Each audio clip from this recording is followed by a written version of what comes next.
Within Wayne Manor, Alfred inspects the damage done by the previous car crash. He has always known that Bruce was a bad driver, but this was something else. Lucky for him, Lucius already has his team working on another car. That being said, Alfred must admit that Bruce is getting pretty damn good at beating up bad guys. If they were to keep score, that would be at least 3 dozen since he took out the birthday boy 6 months ago. Though, most of them were released after they met with the district attorney Harvey Dent. However, before they can continue their conversation, Bruce and Alfred are interrupted by a doorbell. Neither being the type to invite company over results in this unexpected intrusion to cause them both to raise an eyebrow. Bruce urges Alfred to try and keep up appearances. He is still posing as a butler, after all. Alfred puts down his tools, washes his hands before heading to the door. To his surprise, he hears a voice that he hasn't heard in quite some time. "Hello, Alfred," says the voice as he begins to open up the door. Blimey, look who it is! The mayor herself. Bruce, you've got a visitor. Bruce approaches as Alfred closes the door behind him. Admittedly, he's at a loss of words when he sees Jessica Dent standing in his foyer. "It's been a long time, Bruce," she tells him as they slowly approach each other. At first, they both move on instinct, but something within the two of them tells them to stop. Jessica then holds her hand up to shake Bruce's. "It's nice to see you," she tells him. "It's been since graduation, I think." "Your father's retirement party, actually." "Last year? You were there?" "Briefly.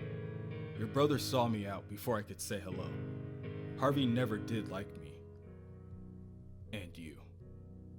Bruce leads Jessica out of the house and through the front yard. "I'm assuming your brother doesn't know you're here?" "He does, actually. I heard the district attorney's office is cutting deals with every criminal being brought in. Why would you allow that?" Jessica throws her hands up in defense, telling Bruce, "The criminals destroying Gotham aren't only in the streets, Bruce. They're also looking down on this city from above. That's why I'm here. What I'm going to tell you, you cannot tell anyone. It could get me and my brother killed. We have evidence that the Cobblepot's criminal operations have been taken over by a group of 5 city officials. Cobblepot's empire is still active because of them.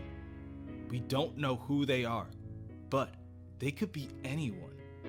I can only trust 2 people in this entire city right now, Bruce. My brother, of course, and you." Bruce stares back at Jessica and doesn't speak. The silence is broken only by the ruffling of leaves blowing in the wind. "Me?" he finally asks her. "We've barely spoken to one another for years. Our history aside, you're renowned for your self-ostracization from the rest of Gotham. You hide in this mansion like Willy Wonka in his chocolate factory. You never come out into the real world, but you have to, Bruce. Gotham needs a symbol of hope." "Isn't that what the Batman's become?" "The Batman?" Jessica snaps back. The ludicrous notion causes her to avert her eyes from Bruce for a moment. "People are afraid of the Batman.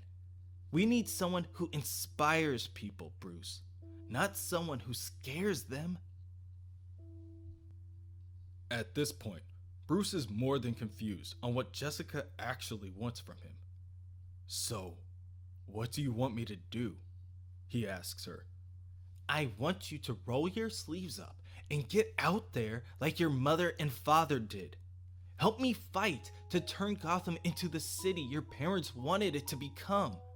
When we find these 5 officials, and we will, it's going to send a shockwave throughout Gotham. The people could lose faith in this city again, just like they did after your parents were killed. But if you put yourself out there, they'll have someone to look up to when it happens. Gotham may have lost its king and queen, Bruce, but it still has its prince. If you really want to honor the memory of your father and mother, help me. Please, Bruce. Jessica reaches for Bruce's hand, but he is quick to pull back. Jessica, I'm sorry I couldn't be there for you. I made mistakes. This isn't about us. We can't let our own past, who we were, get in the way of something as important as this. We need to move beyond it. Will you help me? No, Bruce says flatly. No? No. I can't put myself out there like that. If you need money, I can write a check. Any price. The two begin to leave and walk in opposite directions. Jessica says one last thing before she does. Money isn't going to save Gotham. People are. Bruce, I understand more than anyone what losing your parents did to you. And I'm sorry for that. You know how sorry I am. But it also broke Gotham's spirit. Your parents were going to save this city. And now, someone else has to. Bruce walks back into the house, only to see Alfred waiting on him. You're a stronger bloke than me, kid. A girl like that asked for my help. I don't think I could turn her away. And how are you? Bruce tells Alfred what Jessica just told him. There's a group of people who have taken over Cobblepot's operations. People she's probably working alongside. She needs to flush them out. I know someone who can help her. The Batman? No. Detective Gordon. Elsewhere, at the bottom of the elevator shaft, Jim Gordon awaits for the forensic specialist to finish his sweep of the crime scene.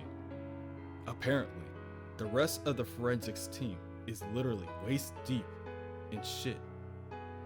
There was another attack in the sewers by the monster called Killer Croc.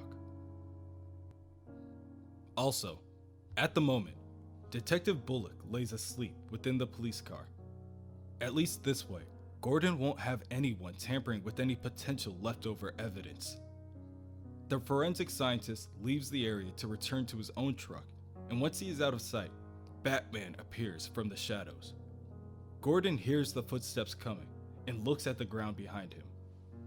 Batman, he says, you're stepping on evidence.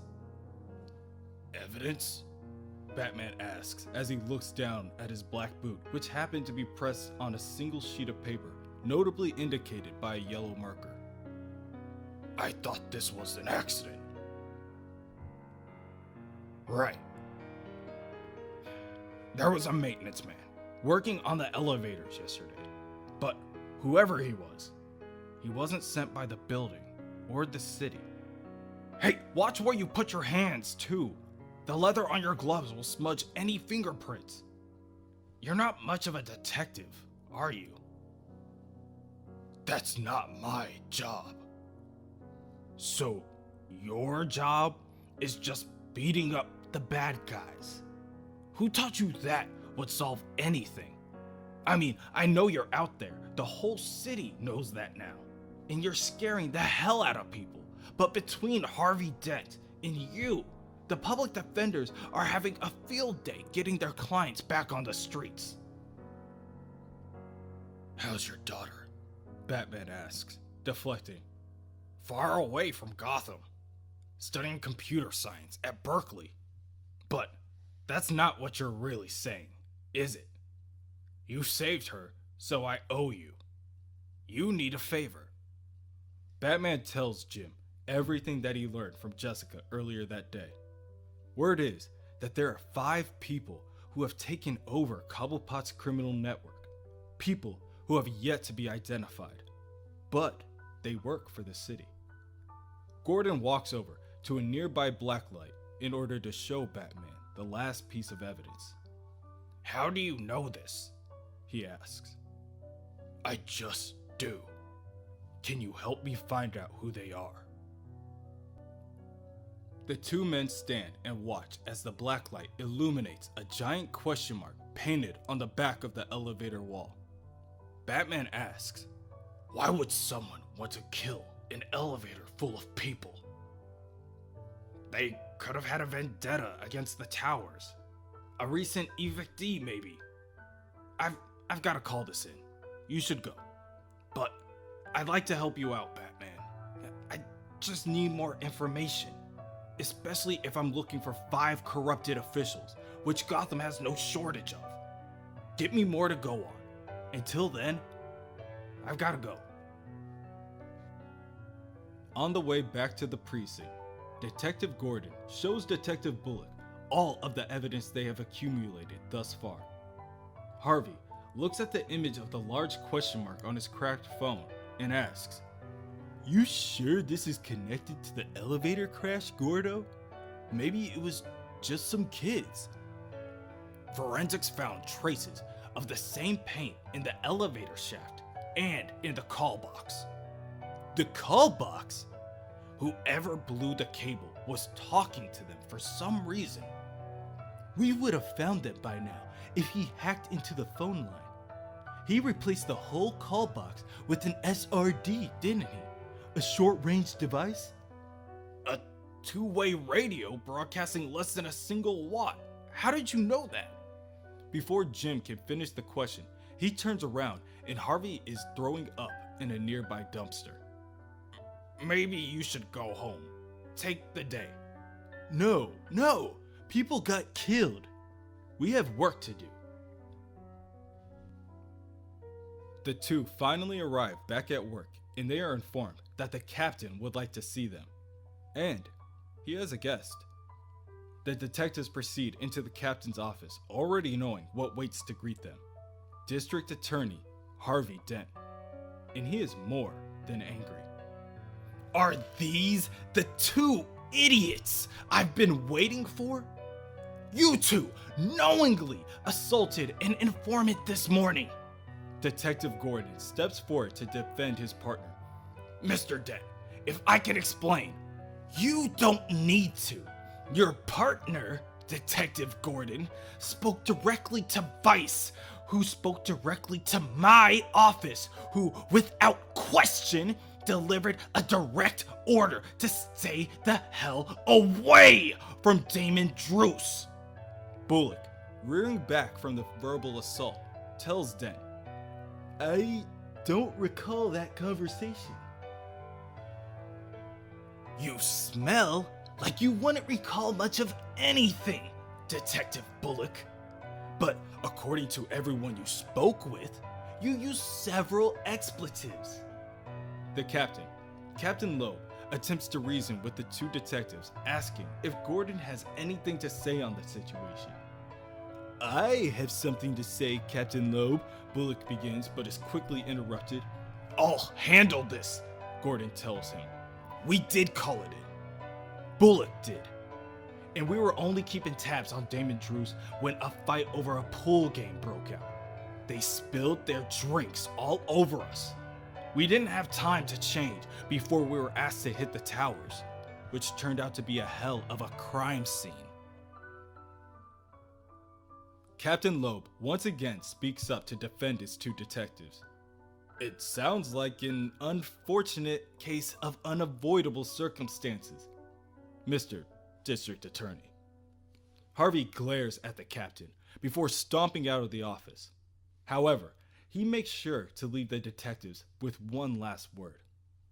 Either of you so much as glance at one of my informants again, and I'll have your badges. Do you understand? I'm going to clean this city up. And when I do, half of this precinct is going down. I know a bad cop when I see one. Or when I see two. Elsewhere, within City Hall, Bruce and Alfred impatiently ride the elevator up to the 28th floor. Every few moments, Bruce adjusts another piece of clothing.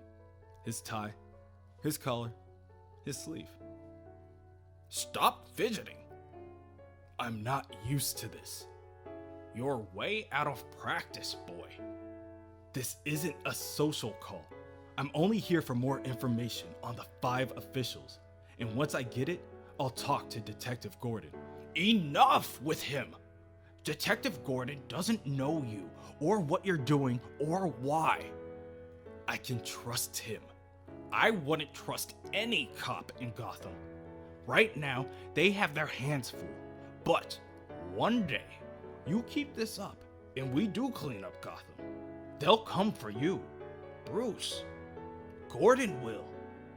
He'll break down the mansion doors and come for both of us. And you can bet I won't go down without a fight. Just be careful about getting Jessica too involved. The two arrive at Mayor Dent's office, and Alfred leaves both Bruce and Jessica to speak in private. Bruce stands in the middle of the room and keeps his eyes on the skyline behind the floor-high windows. Jessica distances herself. She leans on her desk and tells him, "I'm glad you called, Bruce. I had a few more questions for you." "Sure. Do you have any other leads pointing you towards the 5 people who have taken Cobblepot's place?"